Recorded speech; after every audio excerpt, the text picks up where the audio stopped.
नमस्कार दोस्तों, एक नई लर्निंग के साथ हाजिर हूं और आज की इस लर्निंग में जिस कंपनी विशेष को लेकर हम लोग चर्चा करेंगे वो डिफेंस सेक्टर की एक बड़ी दिग्गज कंपनी है। और जो डिफेंस सेक्टर है उसमें जो कंपनी का कारोबार रहा है वो if देखेंगे तो कहते हैं इनके पास अच्छे खासे यूनिट्स की बात कहती है, मैन्युफैक्चरिंग फैसिलिटीज की बात कहती है, क्वालिटीज को लेकर कहती है। और जो बिजनेस सेगमेंट है उसमें कि चाहे वो सिविलाइजेशंस, न्यूक्लियर पावर्स हो, स्पेस हो, डिफेंस एंड एरोस्पेस हो, क्लीन एनर्जी हो, कह सकते हैं कि ball screen the roller screen के तौर पे, और अलग अलग सेगमेंट में कंपनी कामकाज करती देखी गई है। स्पेस में भी कंपनी जो काम करती है उसमें इसरो के साथ और इसरो के साथ उन्होंने अलग अलग प्रोडक्टिविटीज को लेकर जिक्र करती देखी गई, जिनके लिए प्रोडक्ट कंपनी बनाती है। एक तरह से कह सकते हैं कि इनका जो कारोबार है, बिजनेस मॉडल है उसमें अच्छी खासी जो है इक्विपमेंट्स बनाने वाली कंपनी के तौर पे कंपनी कामकाज करती रही है।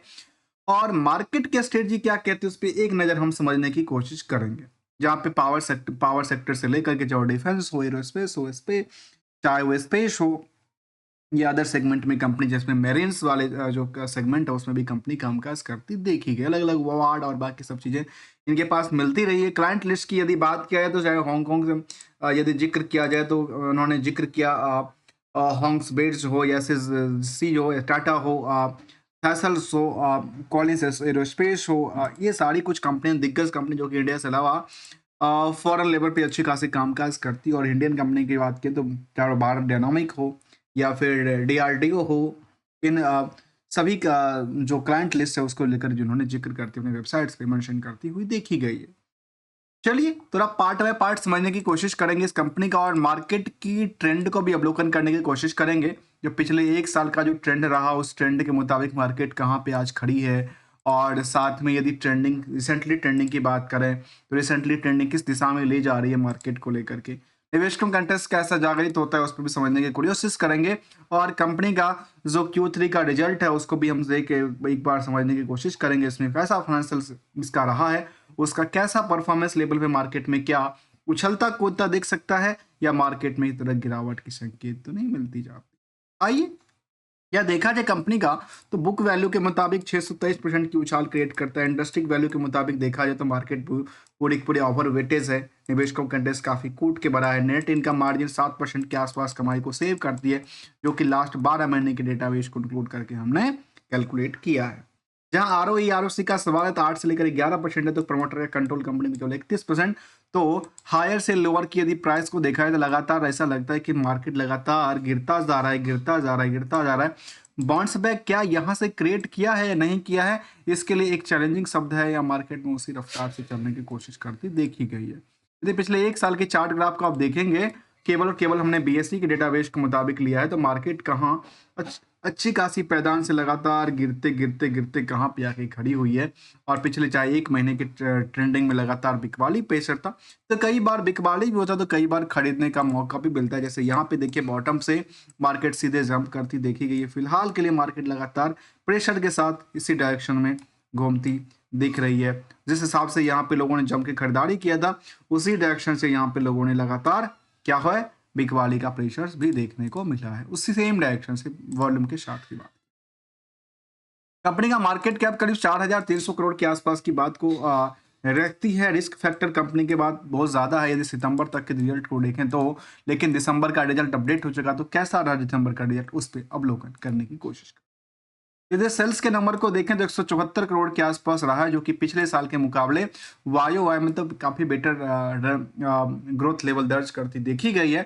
जिसको परसेंटेज वाइज देखा जाए तो ये कह सकते हैं कि 118 करोड़ वाली इस सिचुएशन को सीधे सीधे हम कह सकते हैं, यदि 118 करोड़ के जो है सेल्स को सीधे आप कैलकुलेट करेंगे तो 174 करोड़ से यदि आप करते हैं तो ये निकल के आता है कि मार्केट में करीब करीब 47% की ग्रोथ दर्ज करती है फ्रॉम द वाई के बेसिस पे। तो वहीं पे कंपनी का यदि क्यू आर क्यू के हिसाब से भी देखेंगे तो ये कहता है कि 190 करोड़ की बजाय 174 करोड़ होना, तो 190 करोड़ की बजाय 174 करोड़ होना, अर्थात मार्केट में 8% से ज़्यादा की सेंटिमेंटल गिरावट भी दर्ज करती देखी गई है फ्रॉम द इसके। एक तरफ पे मार्केट में उछलता तो दूसरी तरफ मार्केट में पिटाई की भी देखने का मिला है। और ये जो दिसंबर सितंबर का पीरियड है वो लगातार ऐसे ही इनका चलता रहा है पहले के पुराने हिस्टोरिकल डेटा की। अब जहां भी देखेंगे सितंबर दिसंबर के डेटाबेस में तो कई बार अच्छी खासी रणनीति भी आई है, कई बार मार्केट में गिरावट भी देखने को मिला है। साल दर साल तो ऐसा रहा कि इनका लास्ट 12 महीने के डेटाबेस में कुछ सालों में अच्छी खासी परफॉर्मेंस थी, बाद में न्यूट्रल हो गई। तो स्टॉक की जो प्रॉफिटेबिलिटी उसमें ली, कंपनी का डिक्लाइनिंग रेशियो की बात करते हैं तो स्टॉक प्राइस सीजीआर में लगातार स्लिप करती देखी गई। तो रिटर्न इक्विटी ईयर भी स्लिपिंग मोड्स में बंदी हुई। मार्केट में गिरावट है तो कोई ऐसी चिंता नहीं है, क्योंकि ये सभी के सभी इनके जो परसेंटेज वाइज ट्रांजेक्शन है उसमें लगातार गिरावट ही देखने को मिला है। अब चैलेंजिंग शब्द है जो इस सेगमेंट में कंपनी का ग्रोथ लेवल कैसा हो सकता है, किस हिसाब से कंपनी कंपेयर कर पाता है। जो इनकी यदि पीयर से कंपेयर करेंगे जहां पे हिंदुस्तान एरोनॉटिक्स से लेकर भारत डायनामिक हो, बीईएमएल हो, यूनिमैच एरोस्पेस जैसे कंपनी को शामिल किया जाए यदि इनके सेक्टर में सेगमेंट में को लेकर के तो पी रेशो के मुताबिक कुछ कंपनियों से यहाँ पे जो भीड़ है वो काफी ज्यादा तेजी से वायरल होती दिखी गई है, जबकि कैश मार्केट प्राइस में नियरली वो ऑन एवरेज से कई बार कुछ कम तो कुछ कम कई बार कुछ ज्यादा का आंकड़ा रहती है। क्योंकि ये जब कंपेयर करते हैं तो कुछ कहते हैं ना, कुछ गरीबी तो कुछ अमीरी, अपने आप को कहाँ पे रखेंगे तो इस हिसाब से यहाँ भी देखा जाता है। यदि एमटीआर की बात करें तो 7% की नेट इनकम मार्जिन क्रिएट करती है। तो बाकी कुछ कंपनी ऐसी भी है जिसमें रेस काफी कम है लेकिन इनकम पोर्शन काफी ज्यादा रहा है। बिजनेस कम ही हो लेकिन प्रॉफिटेबिलिटी का परसेंटेज काफी तेजी से बेटर कहते हैं। देखिए निवेशकों के इंटरेस्ट में देखा गया कि निवेश के इंटरेस्ट लगातार संकुचित होते जा रही है। मतलब आम निवेशक यहाँ से अपनी पोजीशन को एसएल के साथ निकलने की तरफ ले जा रहे हैं, लेकिन डीआईआई यहाँ पे लगातार भर भर के खरीदने की जुगाड़ करके बैठा हो। जहाँ पे निपॉन से लेकर के चाहे चर्चा करें, चाहे वो कोटक महिंद्रा फंड हो, चाहे वो एचडीएफसी म्यूचुअल फंड हो, चाहे वो एक्सिस ही म्यूचुअल फंड हो, क्यों न हो, सभी यहाँ पे लगातार खरीदने के रेस में है। तो कुछ लोग बिकवाली के रेस की तरफ इशारा देते थे। आम पब्लिक के पास 38% की होल्डिंग है। तो रेस्ट की यदि बात किया तो रेस्ट जो होल्डिंग है वो प्रमोटर के पास करीब कह सकते हैं कि रेडी साहब के पास 6% और कुछ 4% उनके फैमिलीज और बाकी कुछ प्रमोटरों के साथ में रखी हुई है।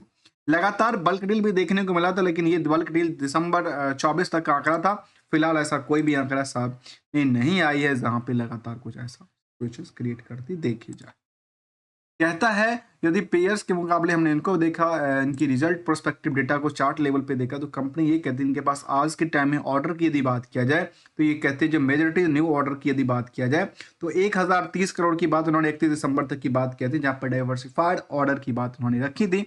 और जहां पे कंपनी ने 2024 सितंबर से लेकर के और 31 दिसंबर तक की जिक्र करती देखी गई, जहां पे बिल्ड करती देखी गई, तो मार्केट इनको लगातार कुछ ना कुछ ऑर्डर इनके बकेट में जुड़ता गया, जिसकी वजह से 1030 करोड़ तक की ऑर्डर की बात उन्होंने जिक्र करती रखी गई। अब ये जो ऑर्डर है ये पेंडिंग चल रहा है, जहां पे जिसमें कि उन्होंने डिक्लेरेशन के साथ कहा कि इनके पास सिर्फ 620 करोड़ का ऑर्डर था जो कि फिजिकल ईयर वेरियस जहाँ पे सिविल न्यूक्लियर पावर को लेकर के हो, चाहे वो फ्यूल्स शेल को लेकर हो या हाइडल को लेकर हो, स्पेस हो, डिफेंस हो, प्रोडक्शन हो, अदर इन सभी चीज़ों को उनके मार्जिन को लेकर के सबसे ज़्यादा यदि किसी प्रोडक्टिविटी से है तो कंपनी ने ये कहा कि इनके पास सबसे ज़्यादा प्रोडक्टिविटी और अदर जो सर्विस प्रोवाइड करने वाले उस पर इनका जिक्र करती देखी गई है।